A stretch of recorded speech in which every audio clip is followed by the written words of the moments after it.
Kita nak tengok bagaimana masa depan sesuatu masyarakat. Tengoklah bagaimana masa tu pemuda dia hidup. Karena pemuda ni adalah gambaran masa depan masyarakat. Kalaulah pemuda dia hari ni hidup dalam keadaan selera, tak ada duduk dalam landasan Islam, hari-hari duduk dengan mabuk, boleh gambar belah-belah dah 20-30 tahun lagi biar mana masyarakat.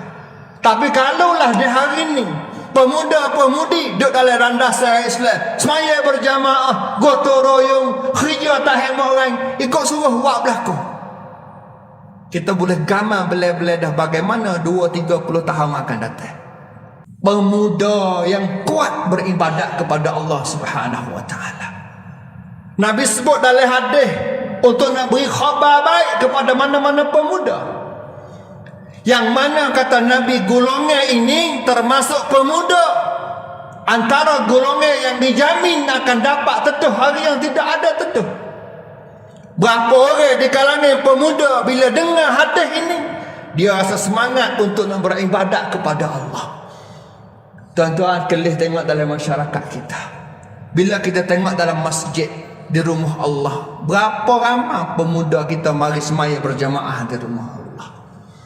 Kita cuba bangun tengok di waktu subuh, berapa ramai pemuda yang sanggup diri maya di waktu subuh di masjid berjamaah. Yang adanya orang usia yang agaknya hala ketua 50, 60, orang muda gimana habis tuan-tuan. Sedangkan Nabi sebut pemuda yang akan dapat teduh hari yang tidak ada teduh, pemuda yang betul-betul kuat ibadat kepada Allah Subhanahu wa taala. Mudah-mudahan tuan-tuan dalam khutbah singkat ini boleh beri kesedaran kepada kita, usia muda kita, gunalah masa ni sebaik-baiknya sebagai akhir. 10 tugas, 10 tanggungjawab pemuda di zaman di hari ini. Yang pertama, mencintai ilmu pengetahuan. Jadi pemuda kena semangat belajar. Kaji apa isu semasa. Kaji gapo yang boleh bawa kita selamat, gapo yang akan buat agama kita rosak. Kita kena kaji. Ni peranan pemuda zaman ni. Kita kena usaha kaji, rajin baca, rajin tengok berita-berita, rajin duk update berita maklumat yang terkini supaya kita tak mudah ditipu oleh musuh-musuh Islam. Kedua, peranan tugas tanggungjawab pemuda zaman ni adalah kita kena menyedari masyarakat. Goyak benar-benar masyarakat celak. Goyak kenyataan hak semati masyarakat kita khabar. Jangan mudah terpengaruh dengan ajaran-ajaran yang boleh merosakkan Islam. Dan yang ketiga, pemuda kena ada sifat sabar. Bila dia kerja agama Allah, dia pilih untuk nak duduk dalam landasan kerja dakwah, dia kena sabar. Ujian itu pasti ada. Orang tak kena itu mesti ada. Maka kunci untuk bawa selamat dia adalah sabar dalam menghadapi ujian. Yang keempat, tugas peranan pemuda di zaman hari ini adalah kena mendekati Allah dan menjauhi maksiat. Mendekati Allah, buat segala apa yang Allah suruh, dan jauhi tinggal semua hak Tuhan larang. Yang kelima, peranan pemuda di zaman di hari ini adalah kena mendekati para ulama yang hidup mana-mana sore. Kena dengar nasihat tegur kata-kata ulama untuk nak bawa diri dia selamat. Yang kena peranan pemuda di akhir zaman adalah kena jadi contoh teladan yang baik kepada adik-adik generasi belakang kita. Adik-adik duk tunggu tengok kita. Orang tua jadi contoh teladan kepada orang muda.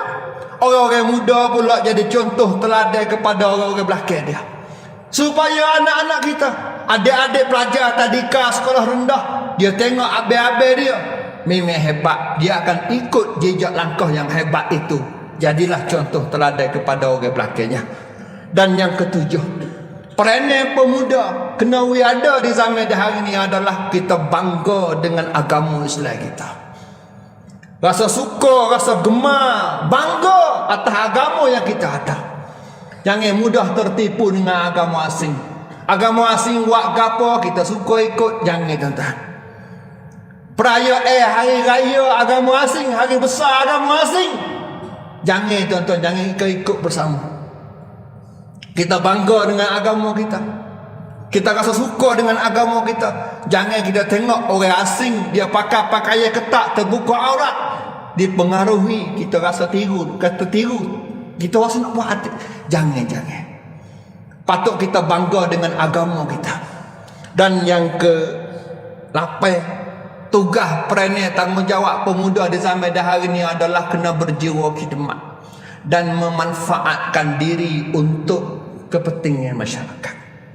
Kata Nabi, khairun nas anfa'uhum linnas. Sebaik-baik manusia adalah orang yang memanfaatkan diri untuk manusia yang lain. Dan yang ke-9, tugas peranan pemuda di akhir zaman di hari ini adalah kita kena menghargai masa. Masa yang Allah beri kepada kita 24 jam sehari semalam. Kita kena beri hargai moleknya. Jangan lepas sia-sia habis dengan benda-benda yang tak faedah. Dan yang terakhir, yang ke-10, tugas peranan tanggungjawab pemuda adalah bila orang beri tugas, kita kena menjalani tugas dengan penuh amanah, penuh tanggungjawab, dan kita tawakal kepada Allah Subhanahu wa taala. 10 peranan pemuda ini, mudah-mudahan bila kita tahu, kita usaha baiki diri kita menjadi apa yang diajar oleh ajaran Islam kita. Dan mudah-mudahan bila kita pakat sedar masyarakat kita, boleh tengoklah kerjasama, kekuatan. Bila pemuda kita kuat, masyarakat juga akan kuat. Kata Ali bin Abi Talib, kita nak tengok bagaimana masa depan sesuatu masyarakat, tengoklah bagaimana masa tu pemuda dia hidup. Karena pemuda ni adalah gambaran masa depan masyarakat. Kalaulah pemuda di hari ini hidup dalam keadaan selera, tak ada duduk dalam landasan Islam, hari-hari duduk dengan mabuk, boleh gambar belah-belah dah 20-30 tahun lagi biar mana masyarakat. Tapi kalaulah di hari ini pemuda-pemudi duduk dalam landasan Islam, semaya berjamaah, gotong royong, kerja tak hemat orang, ikut suruh buat belakang, kita boleh gambar belah-belah dah bagaimana 20-30 tahun akan datang. Oleh itu mudah-mudahan dengan khutbah singkat ini bangkit semangat khususnya di kalangan para pemuda, baiki diri untuk jadi orang yang lebih baik. Mudah-mudahan hidup kita sekali ini Allah beri kita manfaatkan diri kita untuk masyarakat ramai.